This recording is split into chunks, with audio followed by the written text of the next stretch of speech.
Thank you for joining us for our Sunday School lesson for December 3rd, 2023. We're going to be starting off a new quarter, the winter quarter, and the overall theme for this quarter is faith that pleases God. Faith that pleases God. And our very first lesson in this series is the faith of Ruth, and we'll be coming from Ruth chapter 1, verses 6 through 18, and verse 22. Now, this lesson is going to kind of end with a cliffhanger because it's not going to pick up next week with the ending. But as we get ready to look at this very first chapter of Ruth, and it's starting down at the 6th verse, I want to give you a little overall summary of what had happened in those first verses.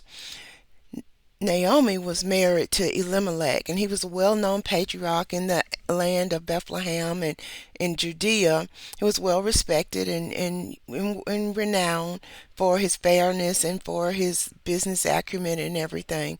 Well, a famine hit the land, and when the famine hit the land of Bethlehem, Elimelech moved his family to Moab, which is a Gentile nation, which was flourishing and stuff.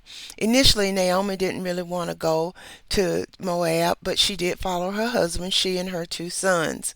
Well, while they were there, Elimelech died, and then her two sons became ill and they died.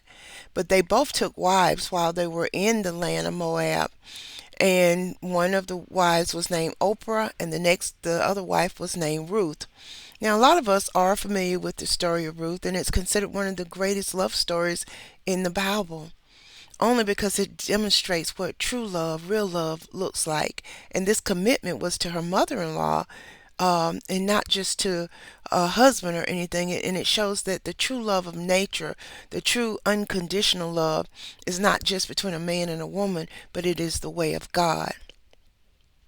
So when our lesson opens up today in chapter 1, verse 6, it reads, "Then she arose with her daughter-in-laws that she might return from the country of Moab, for she had heard of the country of Moab, how that the Lord had visited his people and was giving them bread. Wherefore she went out of the place where she was, and her two daughter-in-laws with her, and they went on the way to return unto the land of Judah. And Naomi said unto her two daughters-in-law, Go return each of you to your mother's house. The Lord deal kindly with you, as ye have dealt with the dead and with me. The Lord grant you that ye may find rest, each of you in the house of her husband. Then she kissed them, and they lifted up their voices and wept. And they said unto her, Surely we will return with thee unto thy people. And Naomi said, Turn again, my daughters. Why will you go with me? Are they yet any more sons in my womb, that they might be your husbands? Turn again, my daughters. Go your way, for I am too old for a husband. If I should say I have hope, if I should have a husband, and even tonight gave birth to a son, would ye tarry for them until they were grown? Would you stay for them having husbands? Nay, my daughters, for it grieveth me much for your sakes, that the hand of the Lord is gone out against me. And they lifted up their voice and wept again. And Oprah kissed her mother-in-law, but Ruth clave unto her. And she said, Behold, thy sister-in-law is gone back with her people, and unto her gods. Return thou after thy sister-in-law. And Ruth said, Entreat me not to leave thee, or to return from following after thee. For whether thou goest, I will go. Where thou lodgest, I will lodge. Thy people shall be my people, and thy God shall be my God. When thou diest, will I die, and there will I be buried. The Lord do so to me, and more also, if aught but death depart thee and me. When she saw that she was steadfastly minded to go with her, then she left speaking unto her. So Naomi returned, and Ruth the Moabitess, her daughter-in-law, with her, which returned out of the country of Moab, and they came to Bethlehem in the beginning of the barley season. Now let's go back and look at verses 6 through 8. When we see that this verse, we see that Naomi had made up her mind to return home. She got news while in Moab that once again Bethlehem was thriving, that there was food there for the famine had ended and there was plenty. So she had made up her mind because she was in a strange land that she was going to return home. And when she first set out, both of the daughter-in-laws were with her. Oprah and Ruth were traveling with her. But then Naomi thought better of it because she loved these girls and they were so close. And she told them, you need to return to your mother's house so that you can find husbands again and that you can dwell with those husbands and have a family and find joy and happiness. She said that you've been more than gracious to me. You were fair when you were married to my sons, and you've been very supportive and loving towards me. She says, I want you to be able to find rest and peace and happiness. So she said, I want you to go back. Well, when said that, we see in the 9th and 10th or 11th verses that the daughter-in-laws, they didn't really want to leave her. So they started crying. And then they told her, we don't really want to return to our people. We want to stay with you. But then Naomi tried to reason with them. She told them that even if I met somebody tonight, even if I got married and then bore a child, would you really not marry? Could you stay chaste? Could you stay single women, until that child grew up? She said that she was way too old to have a husband. And even more, if she had a child, look at the years that would go by as that child began to grow up. So she said that I don't want to put you in this situation. She said it's not a good one. And so she begged them to go ahead and go back home, to return to the land of Moab, to go back to their people. And when she kept insisting that they do this, Oprah began to have second thoughts. So even in tears, and even though she didn't really want to leave Naomi, she kissed her goodbye and she decided that she would return home. But Ruth, the scripture says, clave to her mother, which means she clung to her mother-in-law. She refused to let her go.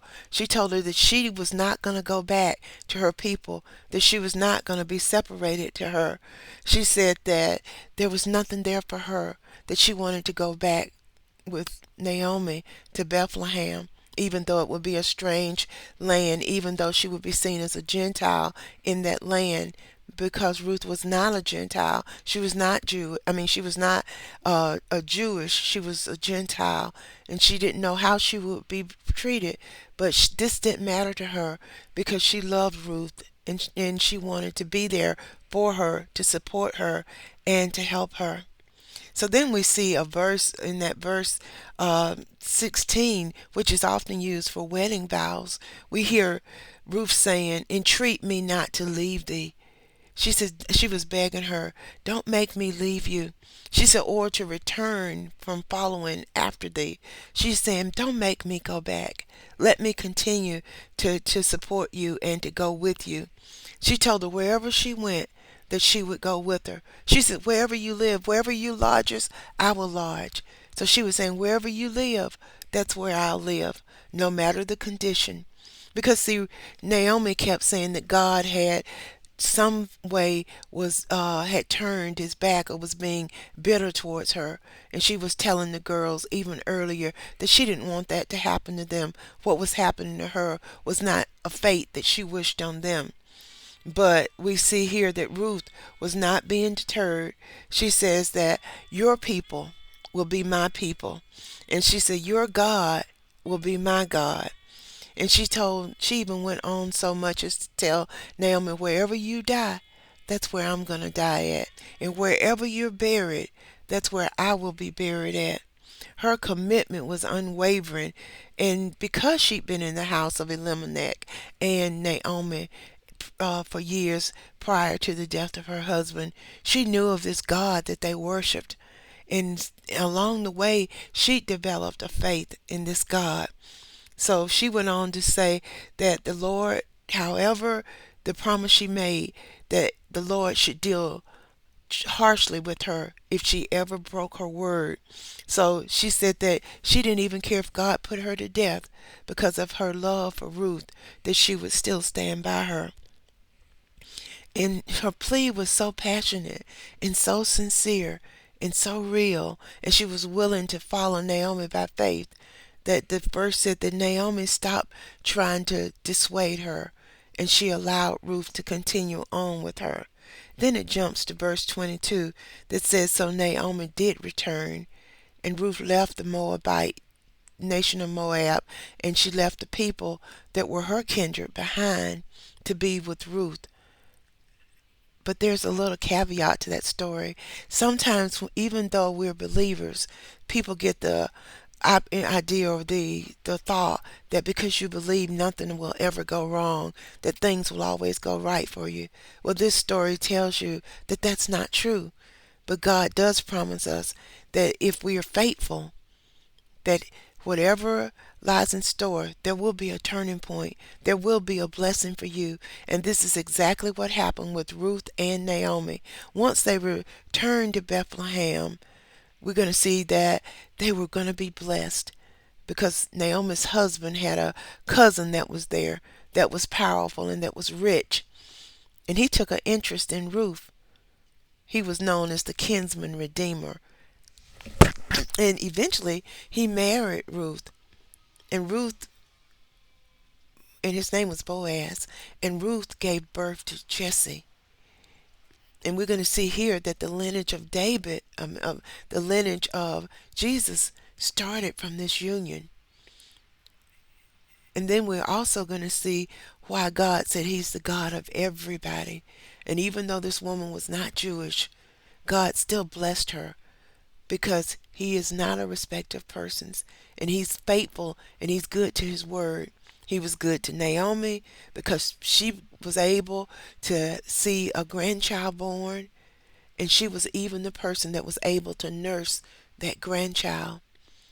Nothing's impossible with God, but it took faith, and Ruth had the faith to follow Naomi and believe in the blessings that her God would provide.